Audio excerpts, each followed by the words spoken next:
This is the tale of Nia, a young woman born with the rare gift of foresight.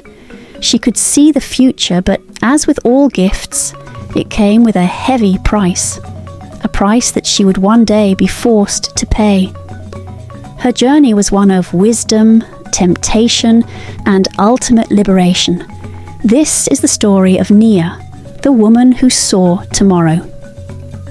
Nia was born under a rare and powerful storm.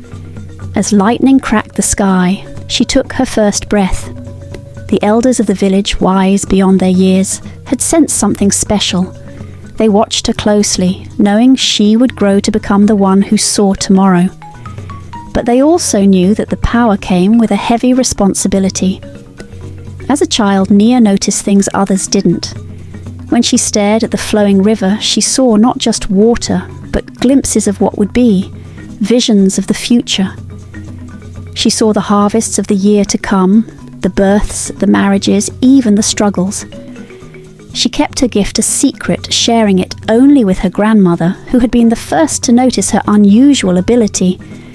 Nia, your gift is rare, but remember, you must never look into your own future. If you do, you will lose your power, for it will bind you to a path not of your making. As Nia grew older, word of her gift spread throughout the village. Villagers travelled from far and wide, hoping to catch a glimpse of what their futures held. Will my crops survive the coming drought? When will I find a good husband? These were the questions they asked, and Nia always knew the answers. She spoke with wisdom, helping her people make important decisions based on her visions. But Nia's life wasn't just about the future of others. She was human too. Among the villagers, there was a young man named Quito, a strong, kind-hearted farmer. Nia had seen him in her visions before, but it wasn't until they crossed paths one fateful day in a field of wildflowers that she realized something. She saw a future with him, but it was uncertain, clouded by doubt. She couldn't predict what their love would become. Was it real, or was it merely a fleeting moment in time? Nia wrestled with her feelings. She was afraid of giving in to the love she felt for Quito, afraid of the unknown, the possibilities she couldn't foresee. Could love really survive without the certainty she was used to? As time passed, the weight of her gift grew heavier. Nia had helped countless people, yet a longing began to grow within her heart, a longing to know her own future. The villagers' questions, the constant search for certainty, had taken a toll on her. She began to wonder, what about my future? What lies ahead for me? Nia, thinking, if I can see everyone else's future, why not my own? Perhaps it will give me peace. Perhaps it'll show me the way. And so, in a moment of weakness, Nia made the decision to look into her own future.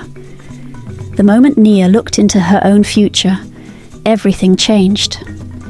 The gift she had once relied upon began to slip away. Her once clear visions turned blurry, and she could no longer see with the same clarity. She had broken the one rule that kept her powers intact. The more she searched for answers, the less she could see. And soon, the villagers noticed. They began to whisper in the shadows, accusing her of hiding the truth, of failing them. She used to know everything. Now she's just like the rest of us. She's keeping something from us. She must have lost her power. The accusations grew louder. Nia had always been the one to guide the village, but now she had become the target of suspicion. Why won't you tell us the future anymore? They asked. What have you done to us? In her heart, Nia knew the truth. She had been so focused on knowing the future, she had forgotten to live in the present.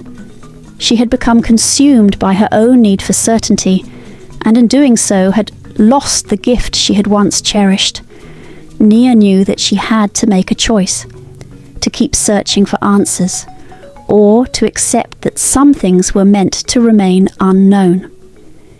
She stepped away from the crowd, away from the weight of their expectations, and into the quiet of the hills that overlooked the village.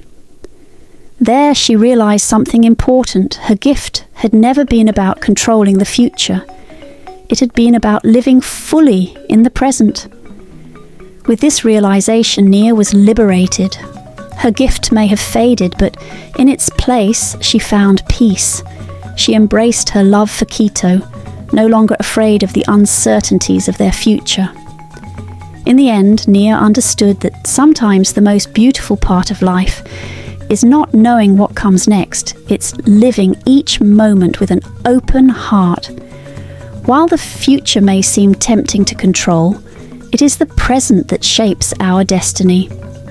By letting go of the need to know everything, we find the true power of living, of embracing love, of facing challenges head on, and of finding peace in the unknown. Perhaps the greatest gift is not knowing the future, but living fully in the present.